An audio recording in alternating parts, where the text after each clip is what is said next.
A person who is seeking that presidency joins us now, Nikki Haley, the 2024 GOP presidential candidate, our ambassador to the United Nations, also the former South Carolina governor. Governor, Ambassador, very good to have you. Thank you. Thanks so much, Neil. What do you make of President Biden declaring now is not the time to make Ukraine a NATO member, not essentially in the middle of a war? I mean, I think he just made Putin's day. Look at what is happening. They are missing the exact strategy that could end this war. Look, if you just look at NATO, and I know because I dealt with them at the United Nations, they can get weak in the knees and you have to stiffen their spine. I had to do it many times at the UN. The key is there is no reason Ukraine should not be part of NATO. NATO has been a 70-year success story at keeping Russia out. They've been a 70-year success story that there's no been inner conflict of all of those countries. Ukraine has shown their military might, they've shown their power, and they've shown that they would be a fantastic asset to the alliance. But more than that, Neil, look, Russia has never invaded a country that's part of Ukraine, a country that's part of NATO. They invaded Georgia, they invaded Moldova, they invaded Ukraine. Those were not countries that were part of NATO. This is when the alliance should have gotten together and said, yes, we're going to bring Ukraine in, because the way we end this war is for Russia to get out. That's it. Russia needs to get out and the war comes to an end. If they would have seen that the alliance was adding Ukraine in, it would have been the biggest point of contention for Putin to realize the only way to deal with this is to get out, because he doesn't want to deal with all of them. He hasn't done it in the past, and there's a reason for that. We're missing a strategic point. That doesn't mean any cash. It doesn't mean we put troops on the ground. That doesn't obligate us to anything we're not already doing now. And already Ukraine is fighting a war protecting the rest of the alliance anyway. So I think it's a mistake. I think they're weak in the knees, and I think Biden joined them in that weakness, and that's a shame. He should be rallying them to the cause to make sure that we get Russia out so that we can end this war. Not everyone agrees with that sentiment, including Kay Bailey Hutchison, our former U.S. ambassador to NATO. But when I had her on Fox Business, Governor, earlier, which if you don't get, you should demand, but I'm sure you get it, and it's worked out well. But one of the issues that we had raised was Donald Trump's promise that if he became president again, he could end the Ukraine war in a day. Now, the former vice president, Mike Pence, said that only came at a great risk to sort of play to Vladimir Putin. The same issue was addressed with Ambassador Hutchison. I want you to react to this. I think Mike Pence is taking the right position, and that is we definitely need to help Ukraine win this war, but not with our troops on the ground. And I think that is the essential difference. And I think it is important that we help Ukraine and then welcome them into NATO after that war is won, and when we have helped them win that war. Do you know, Ambassador, what the former president meant by ending this in a day, what he was offering? Have no idea. What do you think Donald Trump meant by ending it in a day?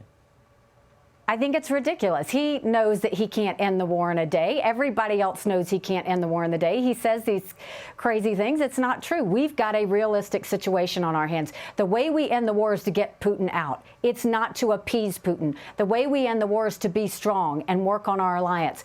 When I worked on dealing with Iran at the United Nations, or when we focused on dealing with Russia with Syria, when we had to negotiate with the Security Council on getting the largest sanctions against a country in a generation with North Korea, we didn't do it from a point of weakness. We did it with a point of strength. And it wasn't just strength from the U.S. I had to strengthen the spines of the Europeans, of our friends in NATO, to let them know our goal is to prevent war. The only way you prevent war is with strength. And you have to take these dictators on. You don't run from them. And that's what Biden has done every step of the way. He's run from Putin. That's what's dragged out this war for so long. Let's end this war, get Putin out. We can't sit there and run scared of every dictator, or else they're going to keep on running all over us. So, Ambassador, where do you draw the line then? Donald Trump, in his latest comments on Truth Social, his site, said that Joe Biden should not be dragging us further toward World War III by sending cluster munitions to Ukraine. He should be trying to end the war and stop the horrific death and destruction being caused by an incompetent administration. What did you think of that? Putin has hit rock bottom. We know because he's getting drones from Iran, he's getting missiles from North Korea. They have lost 50,000 soldiers in the process. They've raised the draft age to 65, and he created this monster with the Wagner Group, which was a group that fought their dirty work for them in Ukraine, in Syria, in Africa, and that monster turned on him. And when you take a strong guy like that who thinks he's invincible and you suddenly make him feel vulnerable, that's not when you take your foot off the gas. That's when you put your foot on the gas and make sure we end this war. This is the opportunity to finish it. And you have the Biden administration running scared. NATO's doing what NATO does, which is get scared of their own shadow. You have to draw strength and show Russia we're not giving up, we're not giving in. We don't have to give money. We don't have to put troops on the ground. It changes nothing for us to have Ukraine be able to become a part of NATO. And more than that, what I will tell you, Neil, is when this is all said and done, Ukraine is going to be one of our best allies. They're going to have one of the strongest fighting forces, and they're going to be incredibly good for us, just similar to the way Israel is. We have to see foreign policy and national security 10, 20, 30 years out, not tomorrow, not next month, not this next year. And that's been the problem with what's happened with these administrations, one after the other. And it's why Putin and China continue to wait out a president, because you don't have anyone leading it for the long haul. We've got to do that. Now, you made it very clear that you think some of the comments that the former president has made, especially now in Ukraine, were reckless. I don't want to put words in your mouth, but it does echo what I'm hearing from a lot of, former Trump cabinet members who've said that his behavior is a little distracting. Attorney General Bill Barr had said that the Mar-a-Lago indictment is very, very damaging. John Bolton, his former national security advisor with whom you work, said that the former president could be a national security threat if he were to get a second term. Mark Esper described him as dangerous. General James Mattis, his former defense secretary, that the president demonstrates a constant threat to our values. John Kelly, on and on, called him divisive, immature, and cavalier, abusing his powers. These are all people who worked with Donald Trump. Do you share their reservations about him getting in again? Look, I worked for him and we had a great working relationship. But the reason we had a great working relationship is I told him the truth when he was doing something good or when he was doing something wrong. And he knows that about me. And so I think that it's important you always tell someone the truth. I've always told him the truth. I'll continue to do that. I don't necessarily want to get involved in their grievances. What I want is to make sure that he knows if he wants to be president again, get on the debate stage with us. Let's show the American people the differences between all of us. I welcome him on that stage. I welcome the debate. This is about the fact that we have lost the last 7 out of 8 popular votes for president. We have to start doing better. We need to win a majority of Americans. And the only way you do that is you have a new generational leader that's not focused on the drama of the past, the negativity of the past, or the chaos. Someone who's focused on the fact that China is our #1 national security threat.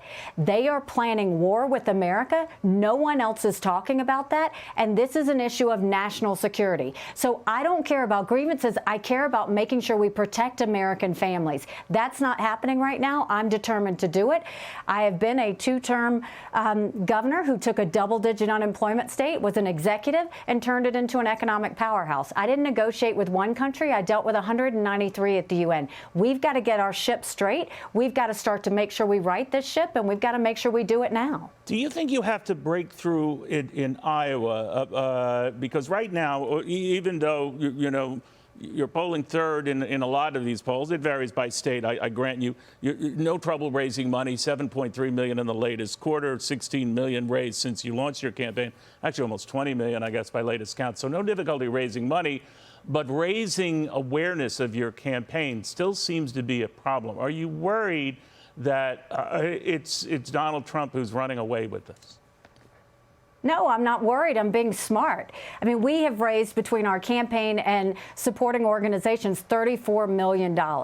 A lot of others are spending millions of dollars to hit each other. This is not the time to be spending money. We're not spending any. That's why you're not seeing big movement in the polls. We know you do it when you count. I'm an accountant. I'm not a lawyer. It's all about benchmarks. It's all about goals. It's all about not peaking early. And at the end of the day, we just finished the North Country in New Hampshire. We've done 39 39 events. The New Hampshire paper said Nikki Haley's campaigning the New Hampshire way.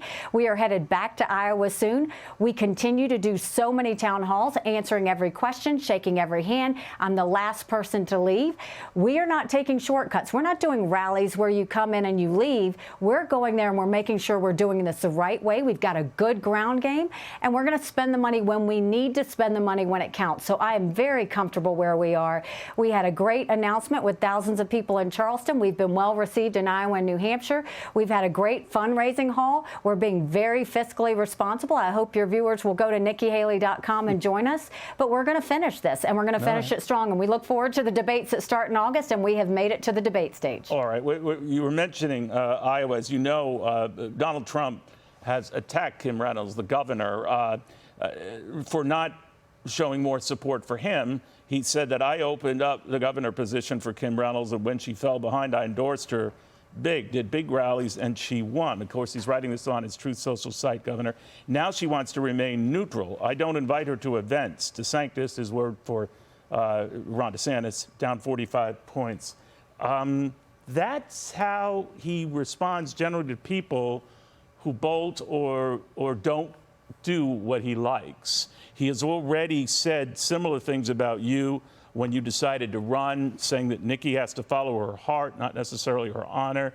How does that make you feel when you hear that kind of stuff in this latest diatribe against the Iowa governor?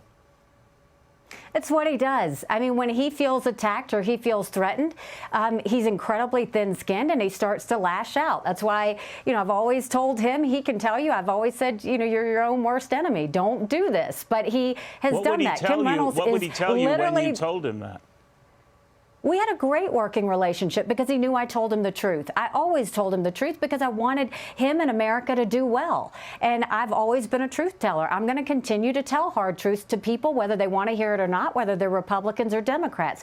Kim Reynolds is the best governor in the country. You can look at her record. You can see it for itself. The idea that he attacked her because he thinks that she favors one candidate or not is silly. And at the end of the day, Kim is smarter than that. She's going to go and she's going to lead her state. She's going to go and do whatever she feels is right for Iowa and the country, and I respect that, and I trust her. You had raised early on this idea that maybe we need not a competency test, but a test for older candidates. I don't know where you drew the line, but do you still think it's a good idea? Absolutely. We need term limits in Congress. We need term limits in every one of our agencies where no one holds a position longer than 5 years, that we rotate them out. And we need to make sure that we have mental competency tests for anyone over 75. And I don't care if it's for anyone over 50. But, Neil, these are people who are making decisions on our national security. These are people who are making decisions on the future of our economy for our kids. We need to know they're at the top of their game. We can't say that right now. And by the way, look at Congress. Governor, there are a lot of 55-year-olds who've lost their fastball. I lost mine years ago, by the way. But my point is, why should we draw that line at 75?